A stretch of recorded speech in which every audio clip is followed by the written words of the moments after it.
Citron One says, Sid, how much blowback will Perez get if he lets both Varane and Ramos go in one summer, especially since he chose not to re-sign Ramos for 1 year?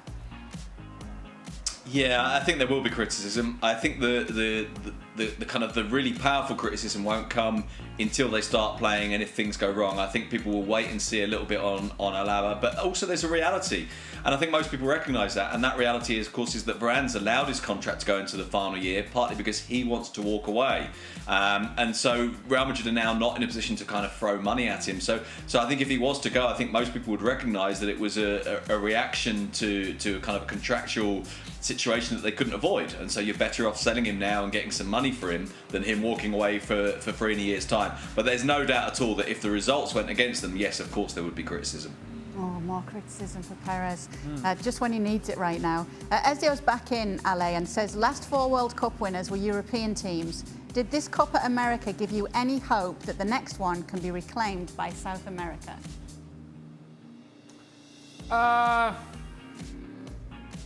When you look at potential contenders from South America, it's very simple. It's Argentina and Brazil. Those two made it to the final, and both showed that there is promise for the future, but there are also flaws that they have to address if indeed they are going to be serious contenders in the World Cup. If they go on a run, Brazil can win it. If they go on a run, Argentina can win it. Did it give me any more hope? Not more than what I had going into the tournament. So no, Zeus. No, and I would never say. You know what? It's annoying, You know what? I think I'm being unfair to him, and I think I'm like remembering it badly because it was a bad moment. I think it might have just been a say. Okay. You know, which is still just as bad. Look, Either way, I don't think annoying. It's I really don't think annoying. you should be giving him an excuse now. Don't give him an out. He's in trouble. Now take advantage of it. Now he knows that he's gonna have to come crawling back with, kind of like, hey babe, I'm sorry. I didn't mean it. I didn't mean it. Use it to your advantage. Yes. You can extend this. Definitely. You know yes. you know how you didn't extend the babysitter? You can extend this for a week. You can really pull at that string and let him just suffer and drown. That's what I'm gonna. That's what he gets for Italy winning. All right, Sid. Safi Sumbal says, do you think Jorginho has a chance of winning the Ballon d'Or? He's already won the Champions League and UEFA Euros. If he wins the Super Cup next month, he'll have 3 trophies this year. He was Chelsea's top scorer and a key player for Italy in the European Championships. I'm glad this has been put to you, Sid, and not to Craig Burley. What?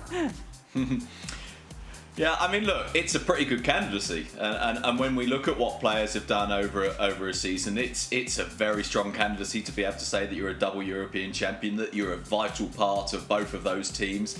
I wonder if maybe in terms of the way that some of the voters vote, because we should never forget something.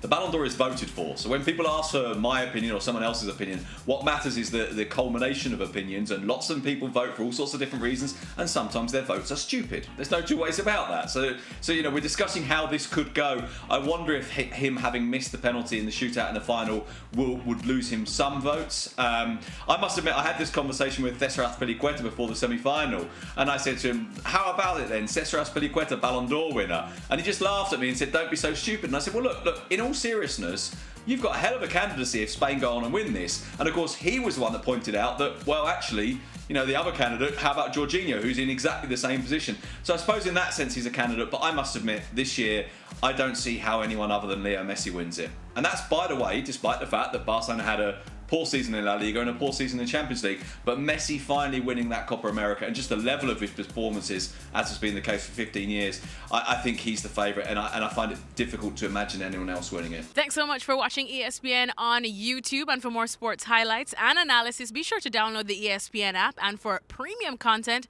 and live streaming, subscribe to ESPN Plus.